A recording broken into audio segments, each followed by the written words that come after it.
आज हर इन्वेस्टर और बायर के मन में एक सवाल है, क्या ईडा में अभी इन्वेस्टमेंट करना चाहिए या अभी थोड़ा वेट और करना चाहिए। साथ ही साथ एक कंफ्यूजन भी है कि ईडा पुराने सेक्टर्स को डेवलप क्यों नहीं कर रहा है और नई स्कीम क्यों लॉन्च कर रहा है। तो साथियों, आज हम ईडा प्लॉट्स की डिमांड, सप्लाई और फ्यूचर सिनेरियो को बिल्कुल ग्राउंड लेवल से समझते हैं। मैं सोनिया चौधरी और आप देख रहे हैं मेरे साथ जेपी रियल एस्टेट का यूट्यूब चैनल। से पहले बात करें तो साथियों, इंडिया की जो पॉपुलेशन है उसको बिल्कुल भी इग्नोर नहीं किया जा सकता। तो सबसे बड़ा फैक्ट समझते हैं हम कि पॉपुलेशन बढ़ती रहेगी, जो सिटीज है वो एक्सपेंड होती रहेंगी, लेकिन लैंड लिमिटेड है। रेजिडेंशियल प्लॉट कोई फैक्ट्री की तरह प्रोड्यूस नहीं किए जा सकते। आज डिमांड कंट्रोल में लगती है, लेकिन आने वाले समय में जब प्रॉपर लिविंग यहाँ पर शुरू होगा, जैसे कि hospitals, offices, daily life ecosystem, तो यहाँ की जो डिमांड है, रियल डिमांड, वो एक्सप्लोड होगी। वहीं अगर हम रियलिटी चेक करें कि ईडा में टोटल नंबर ऑफ प्लॉट्स कितने हैं, तो जो लगभग प्लॉट संख्या है वो 30,000 से लेकर 35,000 तक है।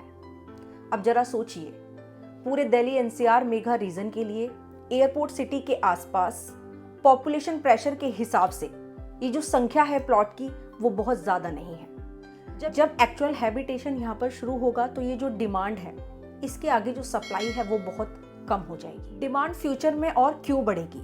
तो दोस्तों, जेवर इंटरनेशनल एयरपोर्ट फुल्ली ऑपरेशनल होगा, जो एम्प्लॉयमेंट जोन्स हैं वो डेवलप होंगे, साथ ही साथ रेंटल एंड सेल्फ यूज की जो डिमांड है वो भी बढ़ेगी। तब लोगों का सवाल ये नहीं होगा कि इन सेक्टर्स में डेवलपमेंट हुआ है या नहीं, तब लोगों का सवाल होगा कि यहाँ पर प्लॉट्स अवेलेबल है या नहीं। Confusion versus reality.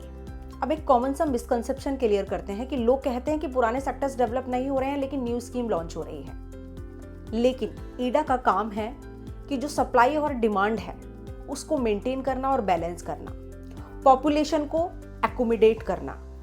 तो साथियों, अगर ईडा पुराने सेक्टर्स पर ही फोकस करती रहे और न्यू स्कीम लॉन्च ना करे, तो कहीं ना कहीं जो आर्टिफिशियल रेट है वो एक साथ शूट हो जाएंगे। नई स्कीम को लाना कोई मिसमैनेजमेंट का काम नहीं है, बल्कि नई स्कीम का लॉन्च होना मार्केट की स्ट्रेटेजी को मेंटेन करना बहुत जरूरी है। इसीलिए अथॉरिटी समय समय पर न्यू स्कीम लॉन्च करती रहती है।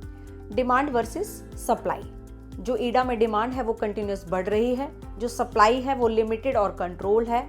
और यही वजह है कि जो ईडा का मार्केट है वो क्रैश नहीं होता, ना ही ये कोई बबल है, बल्कि ये स्टडी तरीके से ग्रोथ कर रहा है। और साथियों, हिस्ट्री एक ही लेसन देती है कि जब ईडा पूरी तरीके से या कोई भी क्षेत्र पूरी तरीके से डेवलप हो जाएगा, लिविंग प्रॉपर वहां से स्टार्ट हो जाएगी, तो यहाँ पर जो एंट्री है वो अफोर्डेबल नहीं हो पाएगी।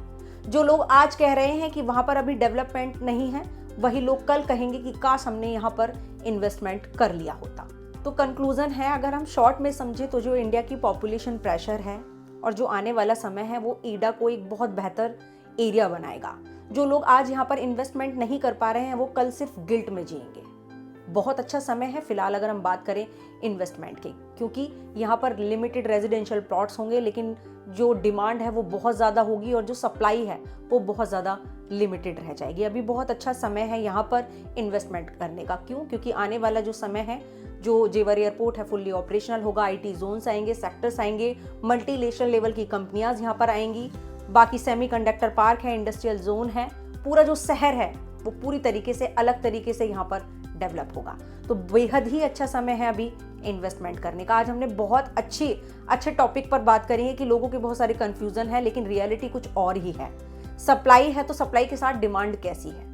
बाकी मैं मिलती रहती हूँ नई वीडियो के साथ, हर दिन कोशिश करती हूँ कि जो भी नया अपडेट है उसके अपने वीडियो के माध्यम से सारी इन्फॉर्मेशन आप तक पहुँचाई जाए। फिर मिलूंगी कुछ अदर अपडेट के साथ और एक नॉलेजेबल वीडियो के साथ।